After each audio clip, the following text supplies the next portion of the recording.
Hello everyone, my name is Yasmeen Parveen. Welcome all of you to Yasmeen एडो channel. आज मैं start करने जा रही हूँ नज़ीर अहमद की कहानी।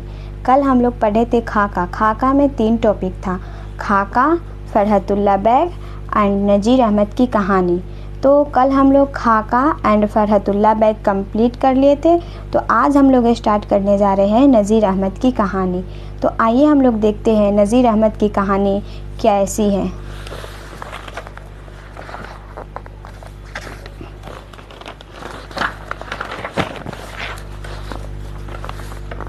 उससे पहले देखेंगे नज़ीर अहमद की कहानी का अहम किरदार। फरहतुल्लाह बैग मुसन्निफ़ थे, मियाँ दानी उनके दोस्त, मौलवी साहब उस्ताद यानी नज़ीर अहमद। बेचुमारी उसे कहते हैं जो घर के बाहर बैठने वाली औरत हो। मास्टर रज़ा हिंदू कॉलेज के शागिर्द थे। तो यहाँ पे हम लोग नज़ीर अहमद की कहानी का अहम किरदार देख लिए। तो फिर उससे आगे देखते हैं नज़ीर अहमद की कहानी। फरहतुल्लाह और उनके दोस्त मियाँ दानी हर रोज़ मदरसे से आकर खाना खाते, सबक दोहराते और दोपहर को मौलवी साहब के घर पढ़ने जाते। घर के दरवाज़े पर बेचुमारी यानी जो घर के बाहर बैठने वाली औरत रस्सी लिए ऊँघती थी, दोनों दबे पाँव अंदर दाखिल हुए और मौलवी साहब से इजाज़त लेकर पढ़ाई शुरू की। सबक आसान था और दिमाग पर बोझ नहीं पड़ता था, इसीलिए खुशी खुशी वापस आए। एक दिन हिंदू कॉलेज के शागिर्द मास्टर रज़ा भी साथ जाना चाहते थे। वो बहुत शर्मीले थे। पहले दिन अशआर गलत पढ़ने पर मौलवी साहब ने कहा कि पहले और जगह सबक करो यूँ वह शर्मिंदा होकर दोबारा ना आए। तो देखो बच्चों, हम लोग ना ये मेन टॉपिक को पढ़ रहे हैं क्योंकि कोई स्टूडेंट नहीं चाहता है कि हम डीपली पढ़ाई करें। इसीलिए हम लोग ज़्यादा डीपली पढ़ाई नहीं करेंगे इस टॉपिक में, क्योंकि ये टॉपिक बहुत लेंदी है, ज़्यादा टाइम ले लेगा। इसीलिए हम लोग थोड़ा शॉर्टकट में चल रहे हैं। ज़्यादा शॉर्टकट नहीं है, पर फिर भी टॉपिक वाइज पढ़ने से ना कोई भी चीज़ ज़्यादा अच्छा लगता है। इसीलिए हम लोग टॉपिक वाइज पढ़ रहे हैं। आप लोग ये मत कहिएगा कि ये स्किप करके चल रहे, स्किप करके नहीं चल रहे, जो टॉपिक वाइज पढ़ रहे, जो टॉपिक अच्छा लगा उसी टॉपिक को हम नोट्स बनाए हैं। इसीलिए आप लोग मेरे साथ कंटिन्यू करिए। तो चलिए यहाँ से कंटिन्यू करते हैं। फरहतुल्लाह बैग एराब की गलतियाँ करते थे मगर शायर को टूटने नहीं देते थे, जबकि मियाँ दानी एराब दुरुस्त पढ़ते मगर शायर का सारा वज़न ख़राब कर देते। उनकी ये शरारतें मौलवी साहब को कभी गुस्सा दिलाते और कभी हंसाते थे। तो यहाँ पे आप लोग देख लिए कैसे हुआ। तो फिर इसके आगे देखते हैं। आइए। एक दिन दोनों ने अशआर में बार बार गलतियाँ किए तो मौलवी साहब ने गुस्से में किताब फेंक दी और कहा, निकल जाओ, तुम पढ़ने के काबिल नहीं। लेकिन दोनों ने जिद की कि जब तक सबक नहीं पढ़ाएंगे हम घर से नहीं जाएंगे। देखिए ये कैसा स्टूडेंट है कि वो अपने मौलवी साहब से जिद करने लगा कि जब तक आप सबक नहीं पढ़ाएंगे जब तक हम अपने घर नहीं जाएंगे। आखिरकार मौलवी साहब हार गए और हंसकर कहा, ये बेहयाई नहीं, ये इल्म का शौक़ है। ये सही बात है कि जो बच्चा जिद करता है अपने टीचर्स के सामने पढ़ने के लिए, अगर उसको कुछ मालूम ना हो तो ये बेहयाई नहीं होता है, ये इल्म का शौकीन होता है। इसीलिए वो बच्चा बहुत ही इल्म का शौकीन था। खुदा ऐसे शागिर्द सबको दे। मौलवी साहब ने मान लिया कि सच्चा शौक़ शागिर्द को कामयाब करता है और उस्ताद भी आखिरकार उसी शौक़ के आगे झुक जाता है। तो बच्चों, हम लोग यहाँ कंप्लीट कर लिए जो नज़ीर अहमद की कहानी था। तो यहाँ पे हम लोग नज़ीर अहमद का कुछ मरकज़ी ख़याल है, आइए हम उनको देखते हैं। इल्म हासिल करने के लिए शौक़, मुस्तकिल मिजाजी और मेहनत ज़रूरी है। ये बात सही है कि इल्म हासिल करने के लिए शौक़, मुस्तकिल मिजाजी और मेहनत ज़रूरी है। बग़ैर मेहनत के तो इल्म हासिल नहीं कर पाओगे। और दूसरा है सच्चा तालिब इल्म मुश्किलात और डांट से नहीं घबराता। जो बच्चा डांट से या मार से घबरा जाए वो कभी इल्म हासिल ही नहीं कर पाता है। इसीलिए जो सच्चा तालिब होता है वो कितना भी मुश्किलात वर्ड को ना मतलब मुश्किलात वर्ड बोलने से या कहने से वो कभी घबराता नहीं है। अगर गलती हो जाए तो अपने टीचर्स से वो ज़रूर पूछता है और पूछने से भी नहीं घबराता है। शौक़ उस्ताद को भी मुतासर कर देता है। तो यहाँ पे हम लोग नज़ीर अहमद की कहानी देख लिए, उनकी मरकज़ी ख़यालात देख लिए। यहाँ पे नज़ीर अहमद की कहानी भी ख़त्म हो गई और फिर हम लोग खाका ख़त्म किए, उसके बाद किए फ़रहतुल्लाह बैग और उसके बाद किए हम लोग नज़ीर अहमद की कहानी। उसके बाद हम लोग कुछ सवालात देखेंगे। तो आइए पहले हम लोग कुछ सवालात देखते हैं। तो पहले हम लोग जो शॉर्ट क्वेश्चन होता है उसको देखेंगे, छोटा छोटा सवाल जवाब। तो आइए हम लोग देखते हैं यहाँ पे चैप्टर 1 का पूरा आंसर जितना होता है, छोटा छोटा क्वेश्चन आंसर उसको देखेंगे। इसीलिए पहले खाका निगारी का देखते हैं। खाका निगारी क्या है, यानी खाका क्या है। तो यहाँ पे हम लोग पढ़े हुए थे अपने खाका में किसी शख्सियत की तहरीर, तस्वीर कशी ही खाका निगारी है। एक क्वेश्चन कंप्लीट हो गया। आप लोग इसे कंसिस्टेंसी से साथ करिएगा क्योंकि ये बहुत ही अच्छे क्वेश्चन लेकर आए हैं, बहुत सारे क्वेश्चन लेकर आए हैं। तो आप लोग बहुत ही अच्छे से डिसिप्लिन एंड कंसिस्टेंसी के साथ करिएगा। तो दूसरा क्वेश्चन देखते हैं, खाका का मुहावरा क्या बना। हम बताए थे ना कि खाका का मुहावरा क्या बना, तो खाका का मुहावरा खाका उड़ाना बना। दूसरा क्वेश्चन। और तीसरा क्वेश्चन देखते हैं, मिर्ज़ा फ़रहतुल्लाह बैग के उस्ताद का क्या नाम था। तो मिर्ज़ा फ़रहतुल्लाह बैग के उस्ताद का नाम था डिप्टी नज़ीर अहमद, जो हम लोग अभी पढ़े हैं। डिप्टी नज़ीर अहमद की कहानी पढ़े, वही है डिप्टी नज़ीर अहमद। डॉक्टर नज़ीर अहमद की कहानी कौन सी है। तो डॉक्टर नज़ीर अहमद की कहानी हम लोग पढ़े हैं, कुछ मेरी और कुछ उनकी ज़बानी। यह उनकी कहानी है, कुछ मेरी और कुछ उनकी ज़बानी के उन्वान से लिखा, जिसे क्या कहा जाता है। खाका निगारी की तारीख़ में शाह का तशव्वुर कहा जाता है। अब यहाँ पे खाका का क्वेश्चन ख़त्म होता है और यहाँ पे अब देखते हैं हम लोग मिर्ज़ा फ़रहतुल्लाह बैग का क्वेश्चन। तो मिर्ज़ा फ़रहतुल्लाह बैग के दादा का नाम क्या था। हम लोग पढ़े थे ना मिर्ज़ा फ़रहतुल्लाह बैग के दादा का क्या नाम था। तो मिर्ज़ा फ़रहतुल्लाह बैग के दादा का नाम था मिर्ज़ा अब्दुल्ला बैग।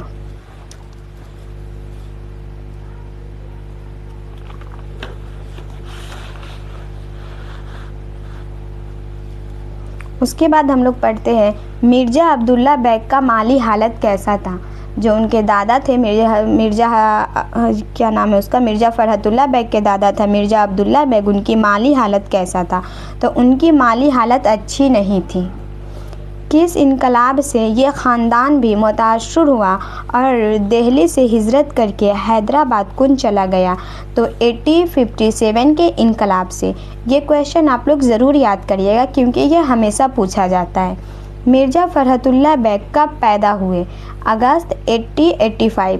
देखिए यहाँ पे होता है ना कि जो DOB होता है, डेट ऑफ बर्थ ज़्यादा नहीं पूछा जाता है, ज़्यादा उनका मंथ पूछा जाता है, ये डेट नहीं पूछा जाता है। इसीलिए आप लोग डेट पे ना फोकस करके मंथ पे फोकस करिएगा। उनकी जाए पैदाइश कहाँ हुई। मोहल्ला चौरीवालान दिल्ली हुई। उनके वालिद का क्या नाम था। उनके वालिद का नाम था मिर्ज़ा हस्मतुल्लाह बैग। उनके दादा का नाम था मिर्ज़ा अब्दुल्ला और उनके वालिद का नाम था मिर्ज़ा हस्मतुल्लाह। उनके वालदा का नाम क्या था। उनके वालदा का नाम था मुशर्रफ जहाँ बेगम। मिर्ज़ा फ़रहतुल्लाह बैग कितने रोज़ का था। तो उनके वालदा का इंतकाल हो गया। हम बताए थे ना कि जब मिर्ज़ा फ़रहतुल्लाह बैग 10 रोज़ का था तो उनके वालदा का इंतकाल हो गया और उनकी बेवा फूफी थी जिसका नाम था हुस्न जहाँ बेगम, उसने ही उसको पाला। तो फिर यहाँ पे 8 क्वेश्चन कंप्लीट होता है और फिर हम यहाँ से कंटिन्यू करते हैं। उनकी फूफी का नाम क्या था। उनके फूफी का नाम हुस्न जहाँ बेगम था। मिर्ज़ा फ़रहत को किसने पाला। तो उनकी बेवा फूफी ने। हज़रत निज़ामुद्दीन औलिया की दरगाह के मस्जिद में एक बुज़ुर्ग रहते थे, उनका क्या नाम था?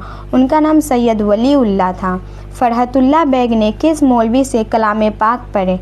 मौलवी कमरुद्दीन। वह एंट्रेंस का इम्तिहान कहाँ से पास किया? तो गवर्नमेंट स्कूल कश्मीर दरवाज़ा दिल्ली से। हिंदू कॉलेज में कब दाखिला लिया? 1901 में। इंटरमीडिएट की संद कब हासिल किया? तो 1903 में। देखिए, हम जितना क्वेश्चन आपको करवा रहे हैं ना, वो क्वेश्चन को आप लोग बहुत ही अच्छे से करिएगा, क्योंकि ये क्वेश्चन बहुत ही इम्पोर्टेंट है। ये क्वेश्चन हमेशा एग्ज़ाम्स में पूछा जाता है। तो यहाँ पे देखिए, किस कॉलेज से बीए किया और एमए? आप लोग देख रहे हैं ना, किस कॉलेज से बीए किया और एमए। हम तो ये पूरा आप लोग को पढ़ा दिए, पूरा थ्योरी पढ़ा दिए, बट यहाँ पे शॉर्ट क्वेश्चंस निकाले हैं जो आप लोग के लिए बहुत ही ज़्यादा इम्पोर्टेंट हैं। तो किस कॉलेज से बीए किया और एमए? तो सेंट स्टीफेंस कॉलेज से, इसी कॉलेज से एमए भी किया। फ़रहत का तालीम के दौरान और किस चीज़ में दिलचस्पी रही? तो खेल में। वह कब हाई कोर्ट में मुतरज़िम मुकर्रर हुए? तो 1908 में। जो डीएसएल इम्तिहान पास कब किया? 1910 में। वह हाई कोर्ट के इंस्पेक्टिंग ऑफिसर कब बने? तो 1939 में। वह कब सुबुकदोश हुए? 1942 में। उनकी शादी कब और किससे हुई? ये उनकी शादी यहाँ पे उनकी हो रहा है, तो मिर्ज़ा फ़रहतुल्लाह बेग की बात हो रही है। तो आइए हम लोग देखते हैं कि उनकी शादी कब और किससे हुई। तो अगस्त 1908 में उनकी चचा साजिद बेग की लड़की नसीमा सुल्ताना से हुई। उनके इंतकाल के बाद, यानी उनकी फर्स्ट बीवी के इंतकाल के बाद दूसरा निकाह किससे हुआ? तो दूसरा निकाह पहली बीवी के बहन हमीदा सुल्ताना से हुआ। फ़रहतुल्लाह बेग का इंतकाल कब हुआ? तो 27 अप्रैल 1947 को बेआर्जिया क्लब हुआ। ये बात भी सही, हम लोग पढ़े हुए पहले ही जानते हैं। उनके शोहरत का असल दारोमदार उनके बेमिसाल खाके कौन है? तो जो उनका शोहरत है वो बहुत, मिर्ज़ा फ़रहतुल्लाह बेग ने बहुत कुछ किया, शायर किया, बहुत सारे चीज़ किए, बट उनका सबसे जो दारोमदार बेमिसाल है वो उनका खाका है। और खाके हैं उनके डॉक्टर नज़ीर अहमद की कहानी, कुछ मेरी और कुछ उनकी ज़बानी। यही उनका सबसे बेमिसाल खाका है। ये खाका कब ताबा हुआ? तो 1927 जुलाई में। ये आप लोग ज़रूर याद करिएगा, ये बहुत ही ज़्यादा इम्पोर्टेंट है, क्योंकि ये डॉक्टर नज़ीर अहमद की कहानी है, कुछ मेरी और कुछ उनकी ज़बानी, और ये 1927 जुलाई में ताबा हुआ था, इसीलिए बहुत ही ज़्यादा इम्पोर्टेंट है। फ़रहतुल्लाह के नाम से 7 जिल्दों में ताबा हुए, उनका नाम क्या क्या है? तो उनकी दिबगर किताबों में इंसा दीवाने यकीन, दीवाने नज़ीर, मेरी दास्तान और मेरी शायरी अहम है। आप लोग यहाँ भी कंप्लीट इतना सारा क्वेश्चन कंप्लीट कर लिए। आप लोग अगर मेरे साथ डिसिप्लिन कंसिस्टेंसी के साथ क्वेश्चन करते हैं तो इंशाल्लाह आप लोग बहुत आगे तक जाइएगा, क्योंकि हम यहाँ पे बहुत ही अच्छे अच्छे क्वेश्चन लाए हैं सिर्फ आप लोगों के लिए, वो भी नोट्स बना करके। तो फिर आइए यहाँ पे देखते हैं, उर्दू का पहला बाज़ाब्ता खाका कौन सा है? तो उर्दू का पहला बाज़ाब्ता खाका है डॉक्टर नज़ीर अहमद की कहानी, कुछ मेरी और कुछ उनकी ज़बानी। ये लोग आप लोग ये क्वेश्चन को हमेशा याद रखिएगा, क्योंकि ये भी बहुत इम्पोर्टेंट है। उर्दू का पहला खाका निगार कौन है? फ़रहतुल्लाह बेग। ये तो और याद रखिएगा, क्योंकि ये बहुत ज़्यादा ही एग्ज़ाम्स में पूछा गया है। आप लोग किसी भी ईयर का क्वेश्चन पेपर उठा के देख लीजिएगा, ये क्वेश्चन बहुत ज़्यादा पूछा हुआ है। फ़रहतुल्लाह बेग के साथ मदरसे में कौन थे? तो मियाँ दानी। नज़ीर अहमद का ताल्लुक़ किस सिन्फ से है? तो खाका से, है ना। नज़ीर अहमद की कहानी, नज़ीर अहमद का ताल्लुक़, नज़ीर अहमद की कहानी है कुछ मेरी और कुछ उनकी ज़बानी। तो उनका ताल्लुक़ किस सिन्फ से है? तो है नज़ीर अहमद का ताल्लुक़ खाका से है। यहाँ पे भी हम लोग 31 क्वेश्चन कंप्लीट करते हैं, और उसके आगे हम लोग देखते हैं कुछ मुख्तसर सवालात हैं, उनको देखते हैं। अगर आप लोग इतने सारे क्वेश्चंस एक चैप्टर से कर रहे हैं तो इंशाल्लाह आप लोग को कोई हाई स्कोर करने से नहीं रुकेगा, क्योंकि इतना सारा क्वेश्चन करना कोई मामूली बात नहीं है। बहुत ही ईमानदारी से आप लोग पढ़ाई करिएगा, क्योंकि कंपटीशन बहुत ज़्यादा ही बढ़ रहा है, इसीलिए आप लोग बहुत ही अच्छे से पढ़ाई करिएगा। तो आइए हम लोग देखते हैं अगला क्या है, वो मुख्तसर कुछ सवालात हैं उनको देखते हैं। हम लोग यहाँ तक के पूरा कंप्लीट कर लिए, ये सब कंप्लीट कर लिए, तो हम लोग कुछ मुख्तसर सवालात हैं उसको देखते हैं। मुख्तसर गुफ्तगू जिसे बोलते हैं, यहाँ पे है मुख्तसर गुफ्तगू। तो इसको ना आप लोग को करनी चाहिए, बट कोई बात नहीं, हम करके आप लोग के लिए लाए हैं। आप लोग देखिएगा कि कैसा कैसा क्वेश्चंस है, आप लोग अपने से भी ट्राई करिएगा। हम आप लोग के लिए नोट्स पूरा बनाए हैं, पर आप लोग भी थोड़ा सा कोशिश करिएगा नोट्स बनाने का, क्योंकि हम सबको रीडिंग करवा दे रहे हैं, फिर भी हम आप लोग के लिए इतना मेहनत कर रहे हैं। तो आप लोग एक बार ज़रूर मेरी वीडियो को देखिएगा डीपली। तो देखिए यहाँ पे है, फरहतुल्लाह बेग और मियाँ दानी मौलवी साहब के घर क्यों जाते थे। तो हम लोग क्या पढ़े थे, फरहतुल्लाह और मियाँ दानी मौलवी साहब के घर पढ़ने के लिए जाते थे। वो मौलवी साहब के घर तो कुछ और करने जाएंगे नहीं पढ़ने के सिवा, इसीलिए वो पढ़ने के लिए ही जाते थे। किस अरबी शायरी से मुताल्लिक़ सबक पढ़ाने के दौरान मियाँ रज़ा की छुट्टी हो गई। तो अरबी के मशहूर शायर मुतनबी से मुताल्लिक़ सबक पढ़ाने के दौरान मियाँ रज़ा की छुट्टी हो गई। आप लोग देख रहे हैं ना कितना ही अच्छा हम आप लोग के लिए नोट्स बना कर लाए हैं। तो प्लीज़ आप लोग बहुत ही अच्छे से पढ़िएगा। आइए यहाँ पे तीसरा सवाल देखते हैं। फरहतुल्लाह बेग शेर ख्वानी में किस तरह की गलतियाँ करते थे। तो यहाँ पे देखेंगे जवाब में सिर्फ वो ना यानी क़वायद में कमज़ोर थे, जिसकी वजह से वह इशार में एराब की गलतियाँ करते थे। मियाँ दानी शेर पढ़ने में किस तरह की गलतियाँ करते थे। तो मियाँ दानी एराब सही पढ़ते थे, लेकिन शेर की बनावट बिगाड़ देते थे और उसे नसर कर देते थे। तो यहाँ पे हम लोग देखे हैं फरहतुल्लाह बेग शेर ख्वानी में किस तरह की गलतियाँ करते थे, और यहाँ पे देख रहे हैं मियाँ दानी शेर पढ़ने में किस तरह की गलतियाँ करते थे।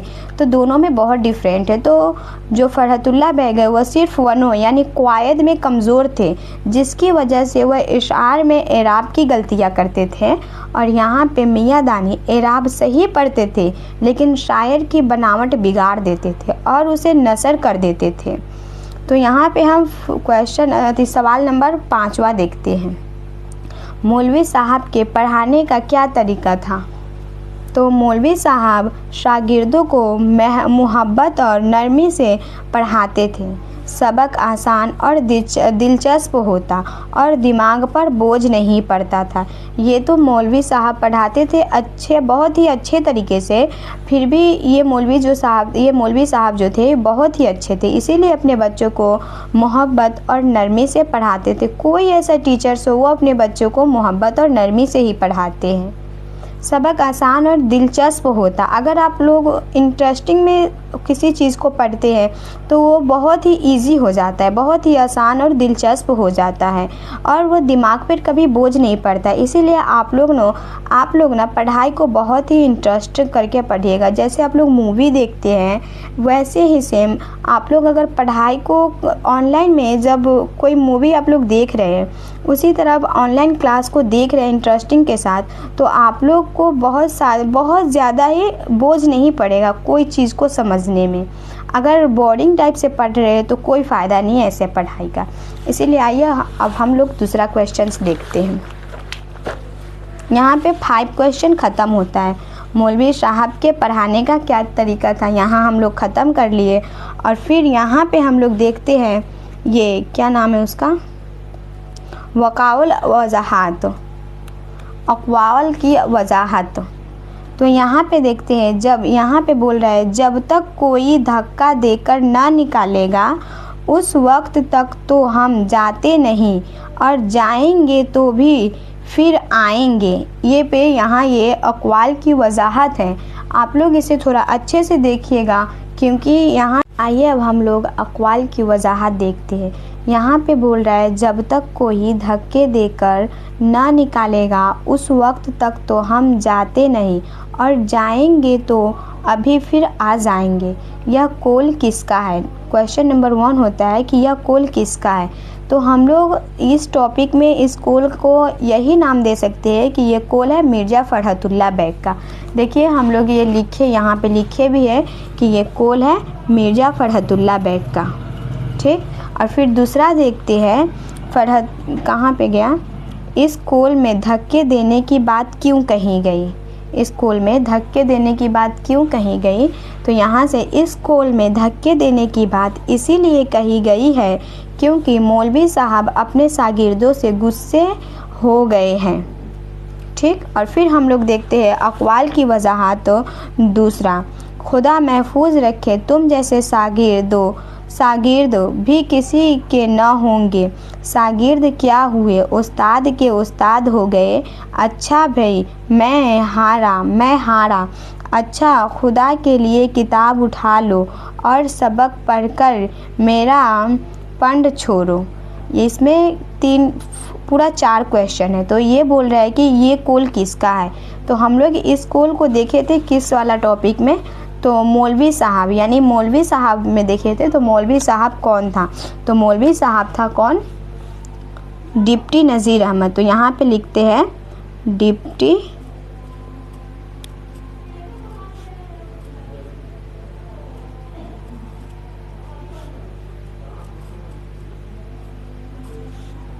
डिप्टी नज़ीर अहमद का है। जो मौलवी साहब थे उनका नाम था डिप्टी नज़ीर अहमद। और हम लोग यहाँ पे देखते हैं दूसरा कौल, ये बात किससे कही गई?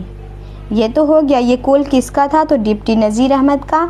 और दूसरा सब यहाँ पे है ये बात किससे कही गई? तो ये बात शागिर्द से कही गई। और इस कौल में किससे छुटकारा पाने की बात कही जा रही है? तो हम लोग तो पढ़े थे ना, देखे हुए भी थे। तो आइए हम लोग यहाँ पे देखते हैं इस कौल में अपने शागिर्दों से ही छुटकारा पाने की बात कही जा रही है। ये सही है। जब मौलवी साहब इतना सारा बात बोलते हैं तो वो बोलते हैं उसको अंत में, यहाँ पे देखें, यहाँ पे वो क्या बोलते हैं कि किताब उठा लाओ और सबक पढ़कर मेरा पंड छोड़ो। इसीलिए इस कौल में ये वाला जो है, इस कौल में अपने शागिर्दों से ही छुटकारा पाने की बात कही जा रही है। तो हम चौथा सवाल देखते हैं, इस कौल में कौन किसका शागिर्द हो जाता है?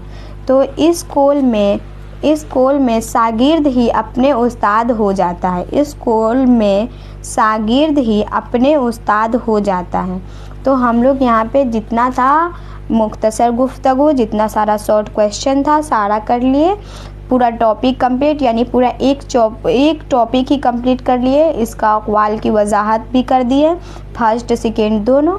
तो आज हम लोग का टॉपिक पूरा ख़त्म हो गया। खाका का फर्स्ट टॉपिक ख़त्म हो गया। अगर देखो बच्चों, यहाँ पे जो हम लोग खाका का फर्स्ट चैप्टर ख़त्म किए हैं, ये पता है यहाँ से ही क्वेश्चन ज़्यादा पूछा जाता है क्योंकि एक चैप्टर से ज़्यादा क्वेश्चन नहीं रहता, और जितना रहता है ना उतना हम सारा करवा दिए हैं। तो आप लोग ज़्यादा चिंता नहीं करिएगा कि हाँ वो नहीं करवाए, ये नहीं करवाए। जितना क्वेश्चन था इसमें, जितना पूछा गया, आप किसी भी ईयर का क्वेश्चन पेपर उठा के देख लीजिए, इतना ही क्वेश्चन पूछा जाता है जितना बच्चा कर पाए। किताब के बाहर से एक भी क्वेश्चन नहीं रहता है, सारा क्वेश्चन किताब का ही रहता है। इसीलिए आप लोग ज़्यादा टेंशन नहीं लीजिएगा, एकदम डिसिप्लिन एंड कंसिस्टेंसी के साथ पढ़ाई करिएगा तो इंशाल्लाह आप लोग बहुत ही आगे जाइएगा। आज हम लोग का पूरा खाका कंप्लीट हो गया। पार्ट 1 और पार्ट 2 कर दिए। आप लोग इसको बहुत ही अच्छे से देखिएगा क्योंकि ये ज़्यादा लेंदी नहीं है, बहुत शॉर्ट वीडियो है। तो आज के लिए इतना काफ़ी है। Thank you for studying with me.